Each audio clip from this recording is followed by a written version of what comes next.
Hey there, welcome to Law and Society.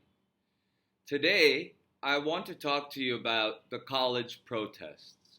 And before I do that, I'm going to read you the First Amendment of the Constitution of the United States. So, if you're new to my channel, please like and subscribe, and let's start. The First Amendment.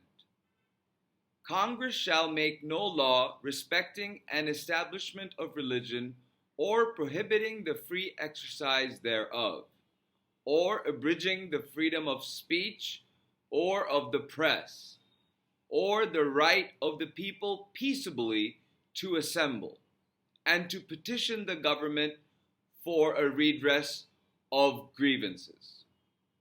Now, what's relevant here is Congress shall make no law abridging freedom of speech or the right of the people peaceably to assemble. And so we have a right to assemble peacefully. Whenever I participated in college and went to marches, I had this basic understanding. I wasn't very constitutionally learned or knowledgeable, but I had the basic common sense that if I want to protest, I can do it peacefully without engaging in violence, without using force. And that seems to be lost on this generation. I graduated college, over 20 years ago. And so clearly now the generation in some of the most elite universities across the United States seem to not understand the word peaceably. Peaceably. We have a right to protest and assemble peaceably. And that worries me. That seriously worries me. Because, at this point in our history, I would recommend that public schools incorporate learning about the Constitution from middle school onwards. And before high school graduation, passing a test and class on the Constitution should be part of the history or government class curriculum. And it should be required for everybody who graduates high school. Because, and I took government in high school, so I had a basic understanding. But I can't say that I knew everything about it, but I knew well enough to not be violent when I was protesting.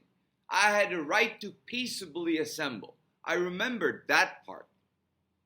So it is a little embarrassing for the students. And we heard from New York that Columbia had identified outside agitators.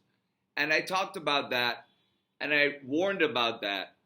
And I hope that those outside agitators are being dealt with legally.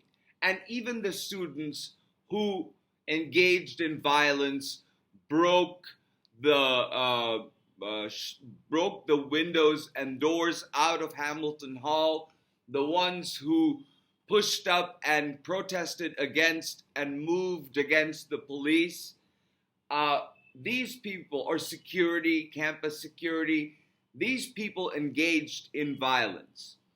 And what they did was disturbance of public peace. There's a difference between right to peaceably assemble and the unlawful assembly of 3 or more persons with the intent to disturb the public peace. They don't have to have that intention in the very beginning, but it would have to have a common intention of persons assembled to attain purpose, whether lawful or unlawful, by commissions of acts of intimidation and disorder, likely to produce danger to the peace of neighborhood, and actually tending to inspire courageous persons with well-grounded fear of serious breaches of public speech.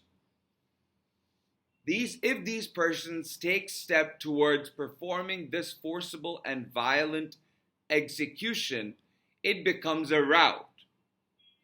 If these persons actually perform this forcible and violent execution, it becomes a riot. And these are all unlawful assemblies. We don't have the right to do that. And I read that from Cornell Law School's Legal Information Institute. And you can type in that, Cornell Law School Legal Information Institute. Google that. And I will also include the government's website with the First Amendment. And right where you will see the First Amendment written, you will also see in the top, in that box, the top right-hand corner says, First Amendment Explained. When you go to that, you can really learn about the First Amendment. And I encourage everybody to look at some of those provisions because they are relevant at this time. With that said, thank you very much and take care.